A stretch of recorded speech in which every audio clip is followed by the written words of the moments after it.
Movie Bangla, Bangla ও বাঙালির ঐতিহ্য।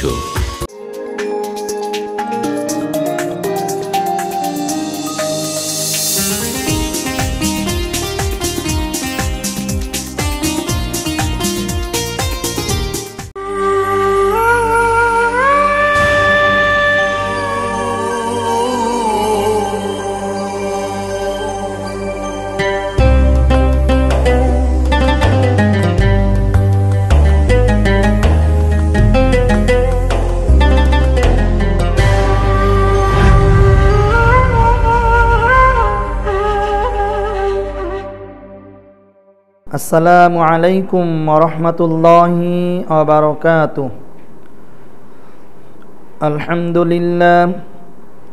আলহামদুলিল্লাহি নাহমাদুহু ওয়া নাস্তাঈনুহু ওয়া নাস্তাগফিরুহু ওয়া নাউযু বিল্লাহি মিন শুরুরি আনফুসিনা ওয়া মিন সাইয়্যাতি আ'মালিনা।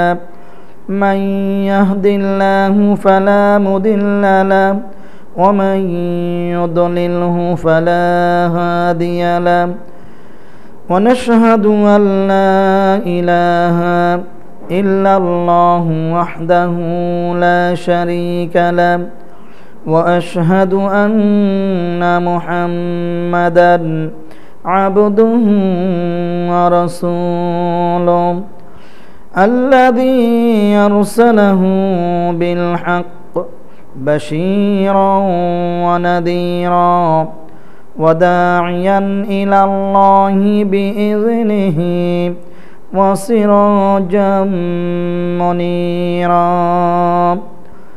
اللهم صل على محمد وعلى آل محمد كما صليت على إبراهيم وعلى آل إبراهيم إنك حميد مجيد.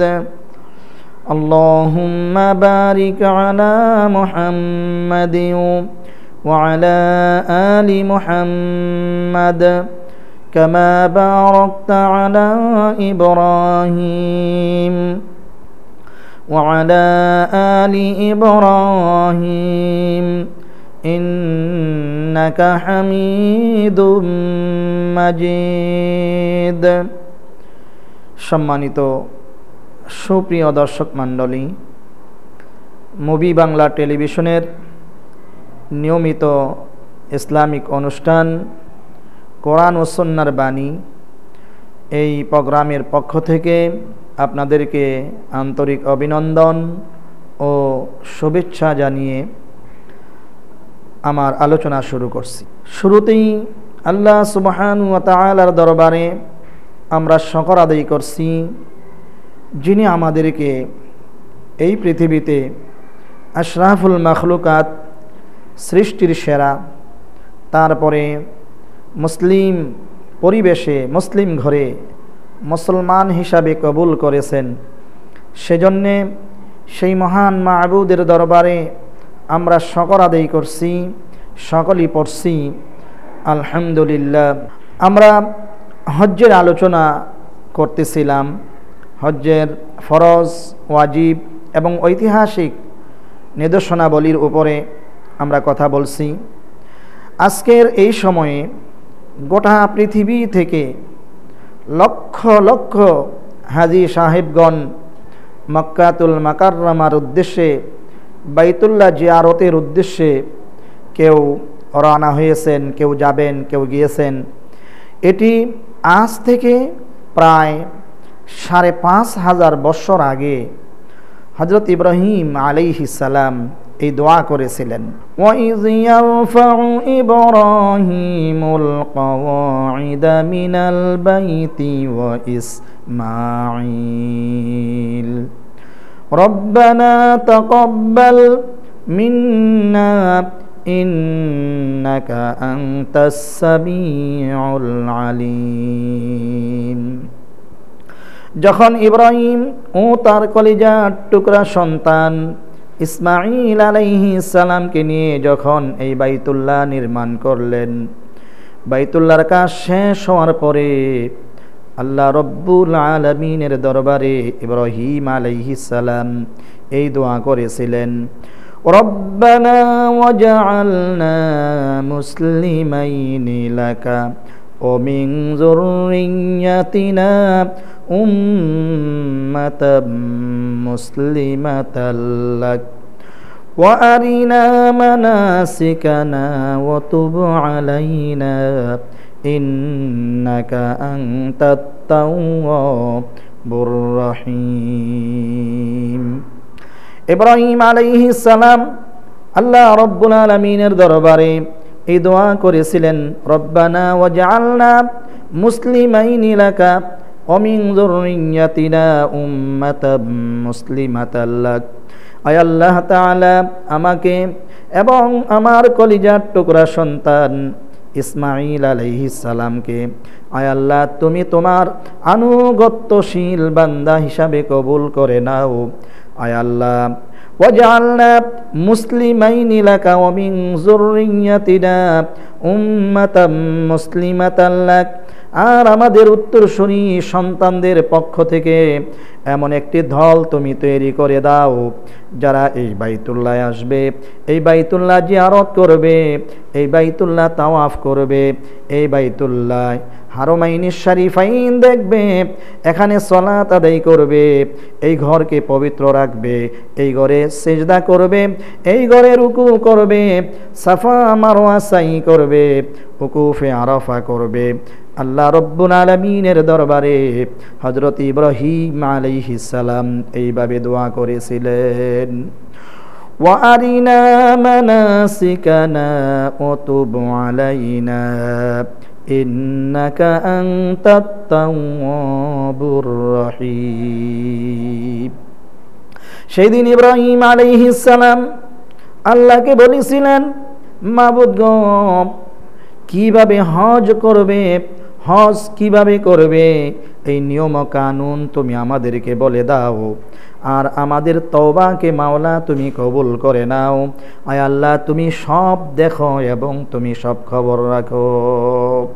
ইব্রাহিম আলাইহিস সালামের দোয়া আল্লাহ রব্বুল আলামিন এমনভাবে কবুল করেছেন যে কিয়ামত পর্যন্ত গোটা পৃথিবী থেকে, গোটা পৃথিবীর বিভিন্ন দেশ থেকে লোকেরা সেখানে দৌড়াবে, লোকেরা সেখানে যাবে এই বাইতুল্লাহ জিয়ারত করার জন্য, এই বাইতুল্লাহ তাওয়াফ করার জন্যে, এই বাইতুল্লাহকে দেখার জন্যে। আল্লাহ রব্বুল আলামিন যাদের কিসমতকে অনেক বড় করে দিয়েছেন, তাদের সৌভাগ্য হবে যে বাইতুল্লাহ জিয়ারতের জন্যে।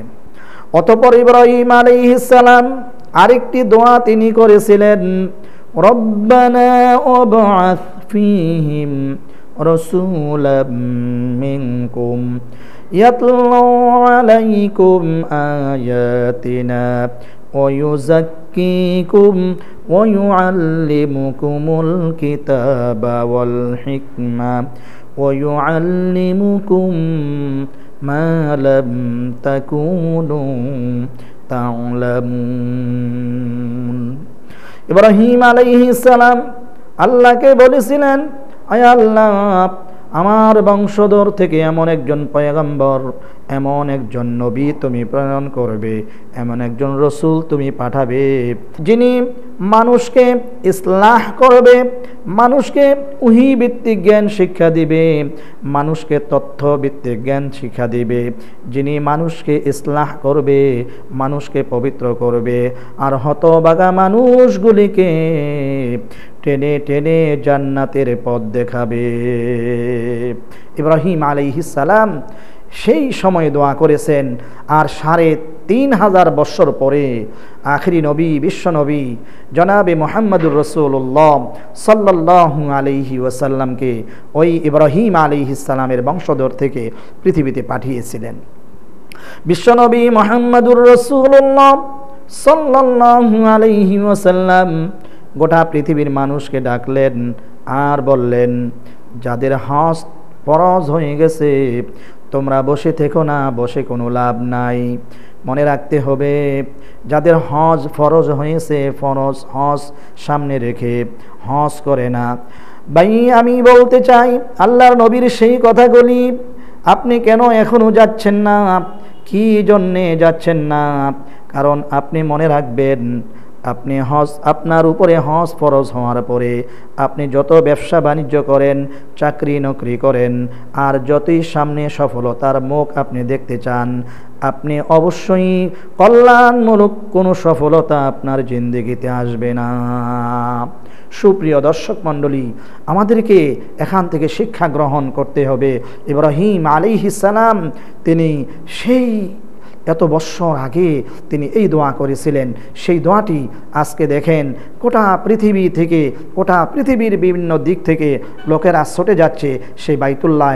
আর সেই হাজি শব্দের জবানের মধ্যে অন্য কোনো শব্দ নেই, শব্দ শুধু এগুলো, লাব্বাইক আল্লাহুম্মা লাব্বাইক, লাব্বাইক লা শারীকা লাকা লাব্বাইক, ইন্নাল হামদা ওয়ান নি'মাতা লাকা ওয়াল মুলক লা শারীকা লাক।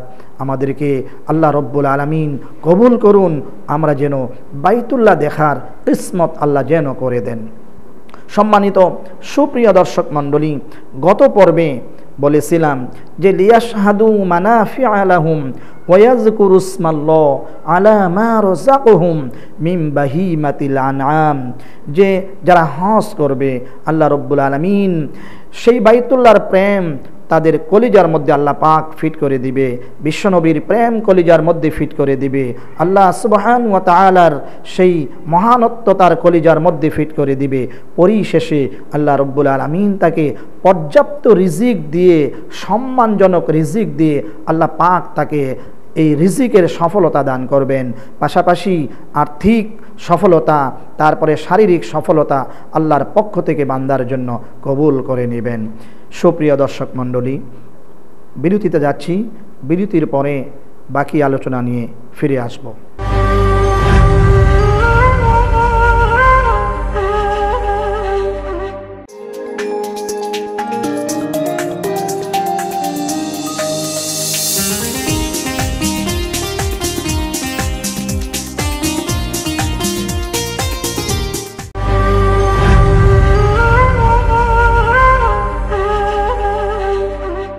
বিরতি থেকে ফিরে আসলাম, বাকি আলোচনায় চলে যাচ্ছি। বলতেছিলাম সাইয়্যিদিনা ইব্রাহিম আলাইহিস সালাম যখন হজ্জের মৌসুম আসে, গোটা মুসলিম মিল্লাতের কাছে ইব্রাহিম আলাইহিস সালামের পরিচয়, ইব্রাহিম আলাইহিস সালামকে জানা, ইব্রাহিম আলাইহিস সালামকে মানা আমাদের জন্য অত্যন্ত আবশ্যকীয় হয়ে দাঁড়ায়। ইব্রাহিম আলাইহিস সালাম তিনি এমন একটি ঘরে, এমন একটি পরিবারে তিনি জন্মগ্রহণ করেছিলেন যেখানে মা অমুসলিম ছিল, বাবা অমুসলিম ছিল। ইব্রাহিম আলাইহিস সালাম পৃথিবীতে আসলেন। পৃথিবীতে আসার পরে তিনি যখন আস্তে আস্তে তার শৈশব এবং কৈশোরে তিনি পদার্পণ করলেন, তিনি দেখতে পেলেন এই মানুষগুলো কেন মূর্তির পূজা করছে, এই মানুষগুলি কেন আগুনের পূজা করছে, এই মানুষগুলি কেন পাথরের পূজা করছে, এই মানুষগুলি কেন গরুর পূজা করছে, এই মানুষগুলি কেন আর বৃক্ষ আর তরুলতার পূজা করছে। এটি দেখে ইব্রাহিম আলাইহিস সালাম বড় চিন্তায় পড়ে গেলেন আর বললেন, আমার রবকে, আমার প্রভুকে, ফালাম্মা জান্না আলাইহিল লাইলু রাআ কাওকাবা ফালাম্মা আফালাত ক্বালা ইয়া কওমি।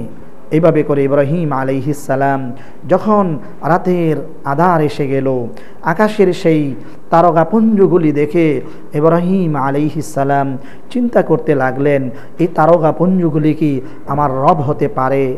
এই তারকাপুঞ্জগুলি কি আমার সৃষ্টিকর্তা হতে পারে? না, কিছুক্ষণ পরে এই তারকাপুঞ্জগুলো অস্তমিত হয়ে গেল। আবার এই তারকাপুঞ্জ যখন অস্তমিত হয়ে গেল, ইব্রাহিম আলাইহিস সালাম বড় টেনশনে পড়ে গেলেন, আসলে আমার রব কে? এর পরের দিন রজনীতে যখন এই নক্ষত্রপুঞ্জর চাইতেও আরেকটি বড় চাঁদ যখন আকাশে উদিত হলো, এই চাঁদকে দেখে ফালাম্মা রাআল কমার বাজিগং ফালাম্মা রাআশ শামসা বাদিগং, এইভাবে করে ইব্রাহিম আলাইহিস সালাম বলতে লাগলেন, ওই তারকাপুঞ্জগুলির চাইতে এই চাঁদের আকার যেহেতু একটু বড়, মনে হয় এই চাঁদ আমার রব। না, এটি হতে পারে না। এই চাঁদ অস্তমিত হয়ে গেল। আবার যখন দিনের সেই সুপ্রভাতে পূর্ব দিগন্তে যখন সূর্য উদিত হলো, আর সূর্যের এই সুন্দর প্রফুল্ল একটি আলো দেখে, এই সূর্য দেখে ইব্রাহিম আলাইহিস সালাম বলতে লাগলেন, ফালাম্মা রাআশ শামসা বাদিগং ক্বালা হাযা রব্বি হাযা আকবার। ওই তারকাপুঞ্জর চাইতে এবং সেই চাঁদের চাইতে এই সূর্য তো একটু বড় দেখা যায়, মনে হয় এটি আমার রব, এটি আমার সৃষ্টিকর্তা। কিন্তু না, এটি বড় হলেই কি হবে, এটি তো অস্তমিত হতে চলেছে। এই পূর্ব দিগন্তের সূর্য যখন পশ্চিম দিগন্তে অস্তমিত হতে চলেছে, ইব্রাহিম আলাইহিস সালাম তখন আল্লাহ রব্বুল আলামিনকে এইভাবে বলতে লাগলেন, ইন্নী ওয়াজ্জাহতু ওয়াজহিয়া লিল্লাযী ফাতারাস সামাওয়াতি ওয়াল আরদ হানিফাও ওয়ামা আনা মিনাল মুশরিকিন। ইব্রাহিম আল্লাহ রব্বুল আলামিনকে ডেকে বলেন, ইন্নী ওয়াজ্জাহতু ওয়াজহিয়া লিল্লাযী ফাতারাস সামাওয়াতি ওয়াল আরদ, আমি মতাওয়াজ্জু হলাম এই বিশাল আকাশ এবং জমিনের মালিক, আমি তার মতাওয়াজ্জু হলাম, আমি তার দিকে মুখ ফিরিয়ে দিলাম। মাবুদ গো, তুমি কে? তোমার পরিচয় কি? মাবুদ, তুমি যদি তোমার পরিচয় আমাকে না বলো, আমি যদি বিপদগামী হয়ে যাই, তাহলে আমি গোমরা হয়ে যাব, আমি ধ্বংস হয়ে যাব। হানিফাও হানিফাও, একনিষ্ঠভাবে ইব্রাহিম কাঁদতে লাগলেন আর বলতে লাগলেন, হানিফাও ওয়ামা আনা মিনাল মুশরিকিন। মাবুদ, আমি কিন্তু মুশরিকদের অন্তর্ভুক্ত নই। আমি দেখি আমার কওমের লোকেরা, আমি দেখি আমার গ্রামের লোকেরা, আমি দেখি আমার রাষ্ট্রের লোকেরা, এরা শিরকিয়াতি করছে, এরা মূর্তি পূজা করছে, এমন কি এরা আগুনের পূজা করছে। আমি দেখতে পাই আমার আব্বু পর্যন্ত আগুনের পূজা করে। এটি কখনো রব হতে পারেন না, এটি কখনো রব হতে পারেন না।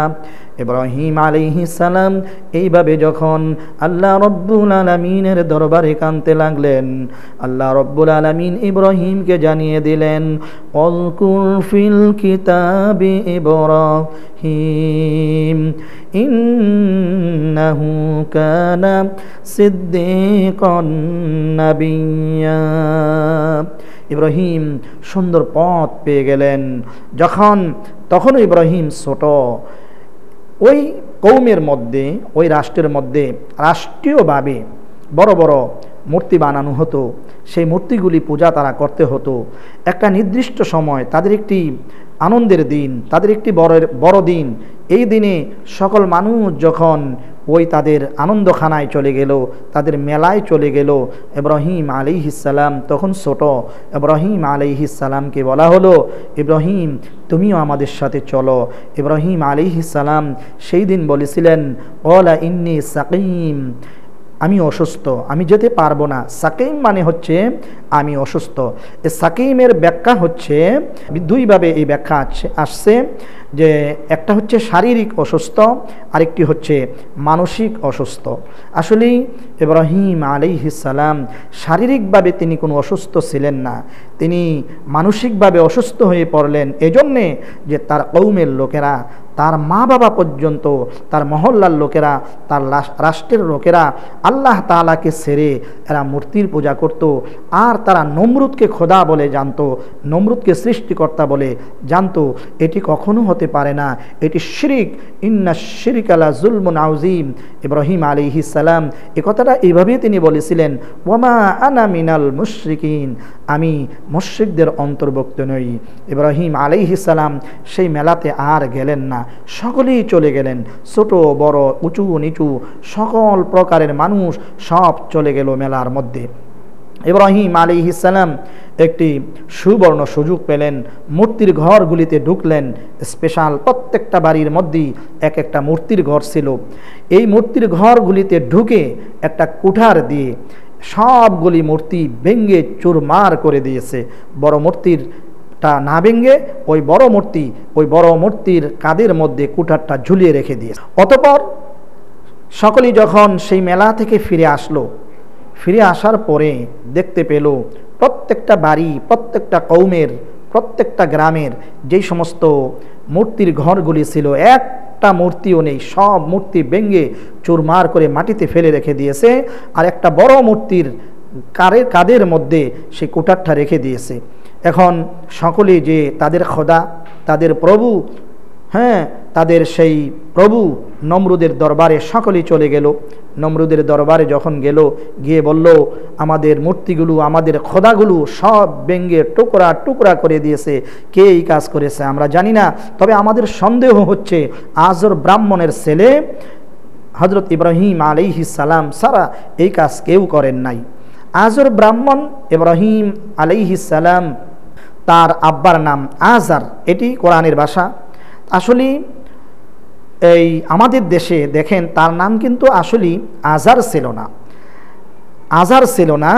সে একটা মূর্তি কাঁধের মধ্যে নিয়ে ইব্রাহিম আলাইহিস সালামের আব্বা একটা মূর্তি সবসময় কাঁধে রাখতো। এই কাঁধের মূর্তিটার নাম ছিল আজার। তো লোকেরা এই মূর্তির নামেই এই পয়গম্বরের পিতা ইব্রাহিম আলাইহিস সালামের আব্বাকে আজার বলে ডাকতো। আসলে দেখেন আমাদের সমাজের মধ্যে, এটা আমি মাঝে মধ্যে আমার বিভিন্ন সেমিনারে, বিভিন্ন মাহফিলে আমি বলে থাকি, যে যারা কলার ব্যবসা করে, দেখবেন কলা মাথায় বহন করে যখন সে কলা নিয়ে যায়, আসলে পেছন দিক থেকে লোকেরা ডাকে ওই কলা, আসলে তার নাম কিন্তু কলা না। তো এই কলা যখন বলার পরেই লোকটা বুঝতে পারে যে আমাকেই ডাকা হয়েছে। তারপরে দেখেন যারা রিক্সা ড্রাইভার, আসলে তো এই রিক্সা যিনি চালান, তো ডাকে এইভাবে, ওই রিক্সা, আসলে তার নাম তো রিক্সা না, তার একটা নাম আছে। তো ইব্রাহিম আলাইহিস সালামের আব্বা একটা মূর্তি নিয়ে সব সময় কাঁধে নিয়ে চলাফেরা করত। এই মূর্তিটার নাম ছিল আজার, সেজন্যে তাকে আজার ব্রাহ্মণ বলে সকলে তাকে এই মূর্তির নামে নামকরণ করে তাকে ডাকত। আসলে এই নামটা তার আসল নাম না, তাফসিরে আসছে এই নামটি প্রসিদ্ধতা পেয়েছে এই মূর্তিটা রাখার কারণে।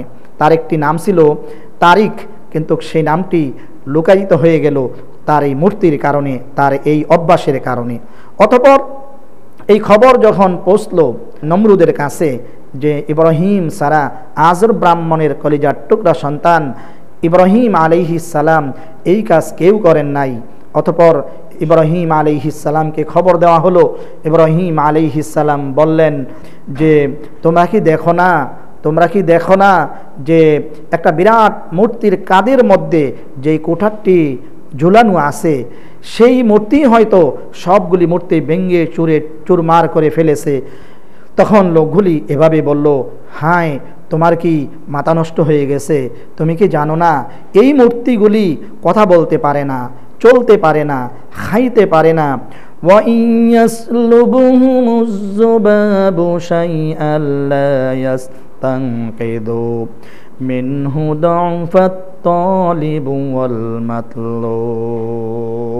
এইভাবে করে ইব্রাহিম আলাইহিস সালাম সকলকে বলে দিলেন, আপনারা জানুন, আপনারা শুনুন, যেই মূর্তিগুলো আমাদের কোনো উপকারে আসে না, মূর্তিগুলো কথা বলতে জানে না, খেতে জানেন না, এই মূর্তিগুলো কিভাবে এই মূর্তিগুলো আপনাদেরকে জান্নাতে নিয়ে যাবে, সফলতা দিবে, আপনাদের চাকরি নকরি ব্যবসা বাণিজ্যে সফলতা দিবে।